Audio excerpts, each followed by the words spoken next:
Ok, alors maintenant je vous présente une deuxième situation où est-ce que la grande différence, c'est que les deux particules sont libres de bouger, alors que tantôt on en avait une fixe puis une qui bougeait. Donc le proton et la particule alpha sont immobiles. À la base, une particule alpha, c'est une particule qui a une charge de 2e et qui a une masse qui est comme environ 4 fois plus grande que la masse du proton. Donc comme les deux particules sont chargées de façon positive, elles vont se repousser. Nous, ce qu'on va vouloir déterminer dans cette situation, c'est quoi la vitesse du proton quand il se trouve très loin de la particule alpha, lorsqu'il se trouve à une grande distance. Je vais passer par la conservation de l'énergie du système. Le système, qu'est-ce que c'est? Ben, le système est composé du proton et de la particule alpha. Ici, encore une fois, tout ce qui se passe, c'est sans travail externe, donc le travail non conservatif est égal à 0. Donc moi, je vais trouver c'est quoi la vitesse. Donc je vais vouloir déterminer c'est quoi UI, c'est quoi KI, UF, blabla, pour pouvoir finalement isoler la vitesse finale dans notre situation. UI ici, donc c'est égal à K, Q1, Q2 sur R. Donc le potentiel électrique initial, c'est égal à K, Q du proton, Q de la particule alpha sur R. Donc Q alpha, c'est égal à 2E, la charge élémentaire, alors que Q du proton, c'est égal à E. Et la masse du proton est égale à 1,67 fois 10 à la moins 27 kg. Donc je vais prendre toutes ces valeurs-là et les mettre dans l'équation. Puis dans l'énoncé, c'était précisé que R est égal à 8 fois 10 à la moins 9. Et donc je trouve l'énergie potentielle initiale. Pour ce qui est de l'énergie potentielle finale, dans la situation finale, on considère que le proton est très loin de la particule alpha, donc R tend vers l'infini. Si R tend vers l'infini, l'énergie potentielle tend vers 0. Parce qu'on fait on fait une constante divisée par l'infini, donc ça donne 0. Ok, cool. Fait que là, on a trouvé c'est quoi l'énergie potentielle initiale, c'est quoi l'énergie potentielle finale.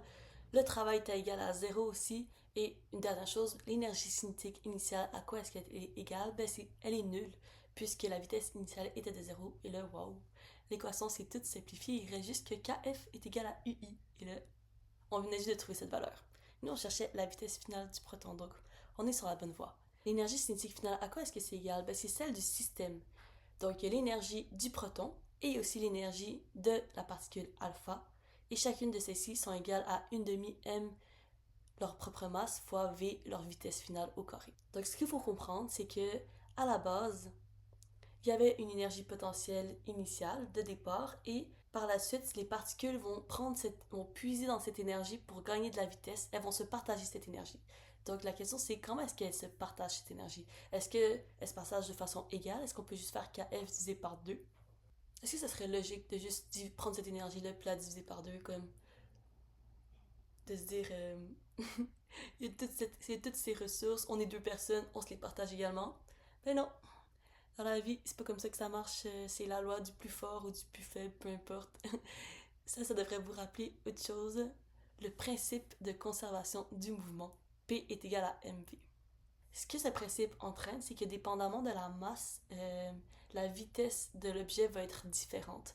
C'est comme en mécanique. Le principe de la conservation du mouvement, c'est ça qui explique, par exemple, le fait que, oui, la Terre nous attire, oui, la Terre pousse sur nous et nous, on pousse sur la Terre, mais au final, c'est surtout nous qui prenons de la vitesse et non la Terre.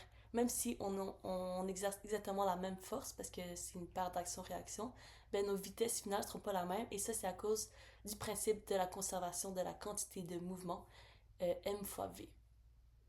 Donc, plus une masse est grande, moins la vitesse va être grande après. La quantité de mouvement, c'est une quantité vectorielle, juste parce que la vitesse, ça a une orientation aussi. À la base, nos particules sont immobiles, donc la quantité de mouvement initiale, elle est nulle, ce qui veut dire que la quantité finale de mouvement doit être nulle aussi.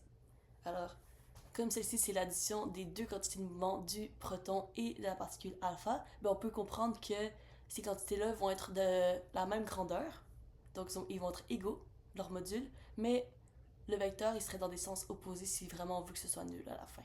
Cette belle relation, ben, ça fait en sorte qu'on va pouvoir trouver une relation entre la vitesse finale de la particule alpha avec celle du proton. Comme j'avais dit plus tôt, une particule alpha, ça a une masse qui est égale à 4 fois la masse du proton quand on prend une précision de 3 chiffres significatifs. Donc je trouve au final que la particule alpha elle va avoir une vitesse 4 fois plus petite que celle du proton. On remarque donc que comme la masse de la particule alpha est plus grande que celle du proton, sa vitesse elle va être plus petite. Maintenant que j'ai utilisé ce principe, ben ça va être pratique pour moi parce que j'ai comme une nouvelle façon d'exprimer la vitesse de la particule alpha. Donc je peux la mettre dans l'équation, puis ça fait que j'ai moins d'inconnus dans ma formule. Donc là, je fais un peu d'algèbre. Je trouve que l'énergie cinétique finale, c'est égal à 5 huitièmes fois la masse du proton fois la vitesse finale du proton au carré. Et là, si j'isole la vitesse finale du proton dans cette équation, ben j'ai ma réponse de 7429 mètres par seconde. Donc, j'aurais pas dû bouger. Vous avez tout vu mon, mon salon. En passant, là, si je mets un fond noir, c'est pas parce que je veux pas que vous voyez mon salon. Non, non, non, je suis full fière de mon salon parce que je l'ai tout décoré. C'est.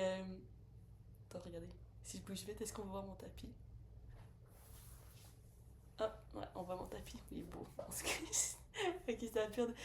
Bon, je suis perdue. Mais c'est parce que vu que je mets mes équations sur un fond noir, ben, je veux que vous puissiez bien voir les équations. C'est pour ça. Mais en tout cas c'est ça. Ça, c'est la fin de l'exercice. Donc, comment est-ce qu'on a géré la situation 2? Ben, on a appliqué le principe de la conservation de l'énergie du système. Pour pouvoir trouver c'était quoi la vitesse finale quand il se trouve à une très grande distance, il fallait évaluer chacune des quantités dans cette expression. Donc, on a traité le travail, les énergies potentielles, les énergies cinétiques.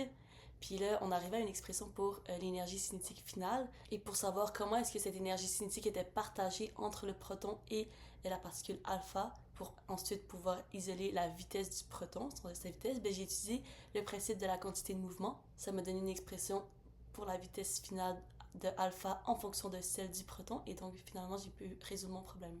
Donc merci pour votre attention. Ça, c'est la fin de la section 2.3. Il y aurait un autre exemple qu'il faudrait que je vous montre, mais on n'a pas encore vu la matière pour ça, donc je le ferai plus tard, une autre fois, en classe ou peu importe, dans une autre vidéo. Mais à la prochaine. J'espère que vous avez bien compris. Puis là, si vous êtes encore un peu tout mélangé avec c'est quoi l'énergie, c'est quoi cette énergie, c'est quoi cette énergie potentielle, non, non, inquiétez-vous pas, je vous prépare d'autres vidéos là-dessus. Je vous laisse là-dessus.